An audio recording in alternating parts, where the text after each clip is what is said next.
This is the history of human spaceflight. Unprecedented disaster.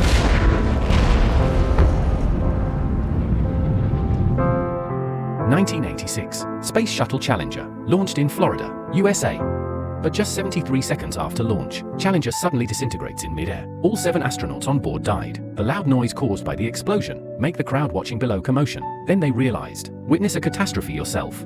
For NASA, the focus of this launch is to regain American people's confidence in aerospace. Therefore they specially selected Lister as a teacher, put her in space, teach students. Many students also, because of the teacher's presence, watched it specially. Live broadcast of Challenger launch. Local people also rushed to the scene. As always, cheer for the astronauts. But unexpectedly I saw such an unfortunate scene. This disaster immediately caused global sensation. Also led to the US Space Shuttle program, frozen for 32 months. However, such a heavy loss, but it was caused by a failed communication. As mankind's most advanced space machine, the Space Shuttle needs to carry a rocket into space. The rocket boosters purchased by NASA. There is already a defect of low temperature failure. Contractor responsible for booster. It was not explained clearly before, but NASA, as the purchaser, didn't ask any questions. The two sides just confusedly transferred the 7 astronauts, added to aircraft that pose safety risks. Before the launch, some engineers still raised objections. However, his opinions were ignored by the decision makers. This caused the Challenger to explode high in the sky. What's even more disappointing is that, after the explosion, the crew did not lose their lives immediately. Instead,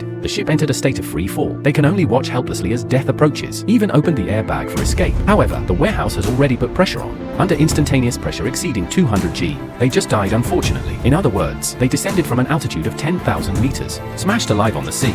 In fact, when the explosion occurred, their fate is already determined, because the space shuttle is different from ordinary airplanes. None of humanity's existing escape devices are effective. The failure of Challenger sounded a wake-up call to mankind, because of a failed communication, and took 7 innocent lives. This accident also warned other space agencies around the world. Any small mistake can lead to devastating effects. In the research and development of aerospace equipment, we must always maintain reverence and caution.